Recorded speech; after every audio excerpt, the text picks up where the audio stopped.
నా కలల కథనం అందరికీ నమస్కారం. నేను మీ లావణ్యంలోని కథానిక కవితను. ఈరోజు మనం వినబోయే స్టోరీ ప్రేమతో నీ జతగా నేను పార్ట్ 22. ఈ స్టోరీని వినబోయే ముందు స్టోరీని లైక్ చేసి కామెంట్ చేసి మన ఛానల్ని సబ్స్క్రైబ్ చేసుకోండి అబ్బా. రాహుల్ కోపాన్ని పక్కన పెట్టేసి అతని చేతులను ఆమెకు చూపిస్తూ, చూసావా, నా చేతులకి పెయింటింగ్ అంటుకొని ఉంది. నేను ఇక్కడ చేస్తున్నది ఏమిటో తెలుసా అసలు నీకు? ఈ చేతులతో భోజనం ఎలా చేయమంటావో అక్కడ పెట్టేసి నువ్వు వెళ్ళు. నా పని పూర్తి కాగానే నేనే వడ్డించుకొని భోజనం చేస్తాను అని అతను అనగానే చిట్టి అతను వేసిన పెయింటింగ్ వైపు చూస్తూ, వావ్, చాలా అందంగా ఉంది. అయినా ఏమాత్రం దానికి నా మీద కోపడతావేంటి? నువ్వు నీ పనిని చూసుకో, నేను వచ్చిన పని ఏమిటో నేను చూసుకుంటాను అని చిట్టి అంటూనే ప్లేట్ని తీసుకొని అన్నం కలుపుతూ అతని నోటి దగ్గర ఒక ముద్ద పెట్టింది. చిట్టి అలా చేస్తుంది అని అస్సలు ఊహించని రాహుల్ ఆమె వైపు, ఆ ముద్ద వైపు చూస్తూ ఆశ్చర్యపోయాడు. ఓయ్, చూసింది చాలు. నీ చేతులకు రంగు ఉంది, నోరు మాత్రం ఖాళీగానే ఉందిగా. నోరు తెరువు, నేను ముద్దలు పెడుతూ ఉంటాను. నువ్వు తింటూ నీ పని నువ్వు చూసుకో. నిన్ను నేను డిస్టర్బ్ చేయను. మంచి అబ్బాయిలా నువ్వు నేను పెట్టింది తినేస్తే ఇక్కడి నుండి సైలెంట్గా వెళ్ళిపోతాను. లేదంటే ఏం చేస్తాను నాకే తెలీదు అని చిట్టి కాస్త బెదిరిస్తున్నట్టుగా అనడంతో రాహుల్ ఆమెను ఎలా అర్థం చేసుకోవాలో తెలియక, ఏంటి బెదిరిస్తున్నావు? ఏం చేస్తావు? అయినా నువ్వు చెప్పగానే నేను నోరు తెరిచి నువ్వు పెట్టిన గడ్డి అంతా తినాలా అని రాహుల్ అనగానే చిట్టి అతన్ని కుర్రగా చూస్తూ, అయ్యో అవునా సార్, మీరు గడ్డి తింటారా? నాకు తెలియక మీకోసం నేను అన్నం కలుపుతూ ఉన్నాను. ఏసారికి ఇది తినేయండి, తర్వాత మీరు తినడానికి గడ్డి తెప్పిస్తాను అని చిట్టి అనగానే రాహుల్ ఆమెపై ఉన్న కోపాన్ని పూర్తిగా మర్చిపోయి ఇద్దరూ చిరుతడుకువు పడుతూ ఉన్నారు. ఆ తగువులో చిట్టి పెద్దగా నోరు చేసి అతనిపై అరుస్తూ ఆవేశపడుతూ నీళ్లు తాగేసి ఊపిరి పీల్చుకుంటూ, ఓయ్, ఇక చాలు. నువ్వు ఇలాగే గొడవ పడుతూ ఉంటావా, లేక బూచోన్ని పిలిచి నిన్ను పట్టించమంటావా అని చిట్టి అనగానే రాహుల్ గట్టిగా నవ్వుతూ, ఏంటి, నన్ను బూచోడికి పట్టిస్తావా? నేను నీ కళ్ళకి ఎలా కనిపిస్తున్నానే అని అతను ఆమె దగ్గర చనువు తీసుకుంటూ అనడంతో చిట్టి కూడా కాస్త షాక్ అవుతూ, ఏమన్నావు? మళ్ళీ అను, ఒక్కసారి, నేను సరిగ్గా వినలేదు అని చిట్టి అడగడంతో అతను గొంతు సవరించుకుంటూ, నేనేమన్నాను?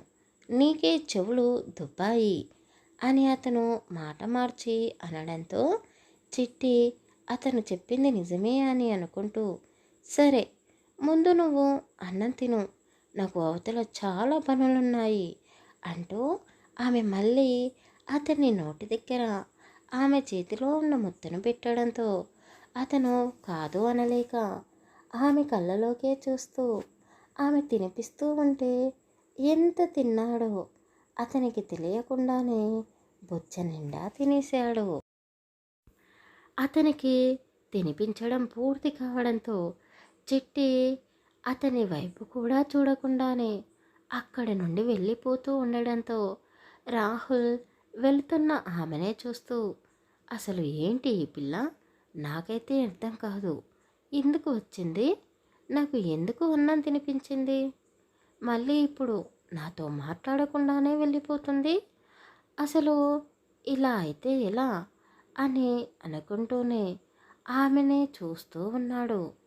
చిట్టి 4 అడుగులు ముందుకు వేస్తూ సడన్గా వెనక్కి తిరిగి చూసింది. అతను ఆమెనే చూస్తూ ఉండడంతో చిట్టి, ఓయ్, ఏం చేస్తున్నావు నువ్వు? నువ్వు కూడా అందరిలాంటి అబ్బాయివే, అలా వెనకాల నుండి తినేసేలా చూస్తారా అని అనగానే రాహుల్ గుటకలు మింగుతూ, అయ్యో చిట్టి, నువ్వు అపార్థం చేసుకుంటున్నావు. నేను అలాంటి ఉద్దేశంతో చూడలేదు, మామూలుగానే చూశాను అని అతను అనగానే చిట్టి నవ్వుతూ, ఏంటి, మామూలుగా చూసావా? అంటే నేను ఆడపిల్లలా లేనా? నన్ను చూస్తుంటే నీకు ఏ ఫీలింగ్స్ కలగడం లేదా అని అడగడంతో అతను తడబడుతూ ఏం చెప్పాలో అర్థం కాక ఆమెనే చూస్తూ ఉన్నాడు. చిట్టి గట్టిగా నవ్వుతూ, భయపడకు, నేనేదో మామూలుగా అన్నాను. ఇందాక నువ్వు నన్ను వే అని పిలిచావు కదా, నేను విన్నాను. మళ్ళీ ఎప్పుడూ అలా పిలవకు అని అతనికి చెప్పేసి అక్కడి నుండి లేడి పిల్లల పరుగు తీసుకుంటూ వెళ్ళింది. చిట్టి వెళ్ళగానే రాహుల్ నవ్వుకుంటూ, ఈ పిల్ల నిజంగానే అప్పుడప్పుడు తింగరి పిల్లలా చేస్తుంది అని అనుకుంటూనే పెయింటింగ్ బాక్స్ చేతిలోకి తీసుకుంటూ మళ్ళీ అతని పనిలో పట్టాడు. అక్కడే ఉన్న ప్రియా సాగర్ వాళ్ళిద్దరినీ గమనిస్తూ ఉండడంతో చిట్టి వెళ్ళగానే నవ్వుతూ గోడ పక్క నుంచి బయటికి వస్తూ, రాహుల్, మా చెల్లి తినిపిస్తూ ఉంటే వద్దు అనకుండా చాలా తినేసినట్టున్నావు అని ప్రియా అంటూ ఉండగానే రాహుల్ బేవు బేవుమని బీపులు తీస్తూ ఉన్నాడు. అతను అలా చేయడంతో ముగ్గురు ఒకేసారి నవ్వుకుంటూ, ఏం చేయాలి, తినకపోతే నన్ను బూచడికి పట్టిస్తాను అని మీ చెల్లి మరీ చెప్పింది. నాకు కూడా బూచోడు అంటే భయమే కదా, అయినా చాలా ఎక్కువ తినేసినట్టున్నాను, నా పుజ్జ చాలా టైట్గా ఉంది అని రాహుల్ ఆయాసపడుతూ అనడంతో, ఒరేయ్, మేము కూడా చూస్తూనే ఉన్నాం, మరీ అంత ఆయాసపడే బదులు చిట్టి తినిపిస్తూ ఉంటే చాలు అని చెప్పొచ్చు కదా అని సాగర్ అనడంతో రాహుల్ వాళ్ళిద్దరి వైపు చూస్తూ, ఏమోరా, చిట్టి తినిపిస్తూ ఉంటే ఎంత తింటున్నానో నాకు తెలియకుండా పోయింది. అయినా మొదటిసారి నాకు అలా ఒకరు గోరుముద్దలు పెడుతూ ఉంటే ఎలా వద్దు అనగలను చెప్పు అని రాహుల్ కాస్త ఎమోషనల్ అవుతూ అనడంతో ప్రియా కూడా ఎమోషనల్ అవుతూ, అవును, మా అమ్మ కూడా నాకు ఇలాగే తినిపిస్తుంది. ఎంతైనా అమ్మ చేతి ముద్ద తినడం అంటే నాకు చాలా ఇష్టం.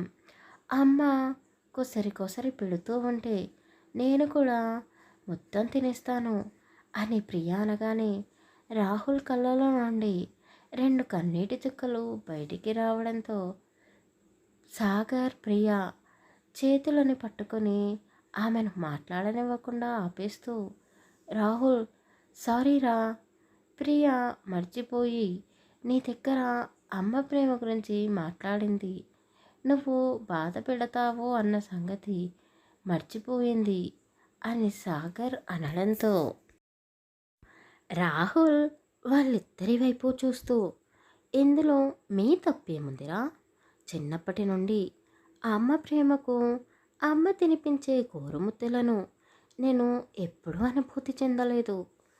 ఈరోజు చిట్టి అలా తినిపించేసరికి నా మనసు చాలా సంతోషపడింది అని రాహుల్ అతని కళ్ళలో నుండి వచ్చిన కన్నీటి చుక్కలను తుడుచుకుంటూ అన్నాడు. సాగర్ ప్రియాని దగ్గరికి తీసుకుంటూ, ఒరేయ్, బాధపడకు, నువ్వు ఇన్ని రోజులు ఏ ప్రేమ కోసం పరితపిస్తున్నావో ఆ ప్రేమనంతా చిట్టి నీకు పంచిపెడుతుంది. నువ్వు కూడా ఆమెను అర్థం చేసుకొని ప్రేమించడం మొదలుపెట్టు.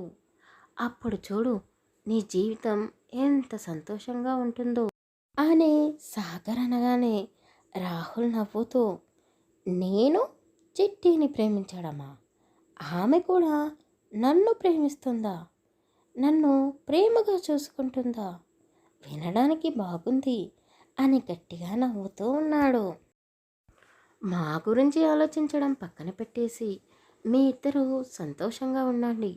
కాబోయే భార్యాభర్తలు మీ ఇద్దరి మధ్య నేను అనవసరం అంటూ రాహుల్ వాళ్ళిద్దరినీ ఏకాంతంగా వదిలేసి అక్కడి నుండి బయటకు వెళ్ళాడు. ప్రియా సాగర్నే చూస్తూ, సాగర్, ఏంటి మీ ఫ్రెండ్ అలా మాట్లాడుతున్నాడు? మా చెల్లి కూడా ఇంతే రాహుల్లాగే ఆలోచిస్తుంది. అసలు వీళ్ళిద్దరూ కలిసి జీవితాంతం ఉంటారంటావా అని ప్రియ క్వశ్చన్ వేయడంతో సాగర్ నవ్వుతూ, ఖచ్చితంగా ఉంటారు. నీకు తెలీదు, ఇలాంటి వాళ్ళే ఒకరిని వదిలి ఒకరు అస్సలు ఉండలేరు. గొడవలు పడిన చోటే ప్రేమ కూడా చిగురిస్తుంది. చూస్తూ ఉండు, వీళ్ళను ఎలా కలుపుతానో నువ్వు కూడా వాళ్ళని కలపడానికి సాయం చేస్తావు కదా. ప్రియ సంతోషిస్తూ, ఖచ్చితంగా చేస్తాను. అయినా ఎవరి కోసం? నా చెల్లెలి జీవితం కూడా సంతోషంగా ఉంటుంది కదా. అది కూడా చిన్నప్పటి నుండి అమ్మ నాన్నల ప్రేమకు దూరమైంది. రాహుల్ పరిస్థితి కూడా అదే. వీళ్ళిద్దరూ ఒకటైతే వాళ్ళు దూరమైన ప్రేమను మళ్ళీ పొందుతారేమో అని ప్రియా కూడా అనడంతో సాగర్ ప్రియా చేతిని పట్టుకొని అతని చేతిలోకి తీసుకుంటూ, నువ్వు కరెక్ట్గా చెప్పావు. ఇప్పటి నుండి మనము అదే పనిలో ఉండాలి. అమెరికాకు వెళ్ళేలోగా వాళ్ళిద్దరినీ కలిసేలా చేయాలి అని అనుకుంటూ ఉన్నారు. రాహుల్ కోసం వచ్చిన సాత్విక వాళ్ళ మాటలు వింటూ పళ్ళు కొరుకుతూ, ఇంతమంది వాళ్ళను ఒకటి చేయాలని ప్రయత్నిస్తూ ఉన్నారు. నేనుండగా అది వీలు కాదు అని సాత్విక మనసులోనే అనుకుంటూ కోపంతో రగిలిపోతూ ఉంది. ఆ తర్వాత ఏం జరగబోతుంది తరువాయి భాగంలో తెలుసుకుందాం. కథ నచ్చితే లైక్ చేసి కామెంట్ చేసి మన ఛానల్ని సబ్స్క్రైబ్ చేసుకోండి అబ్బా.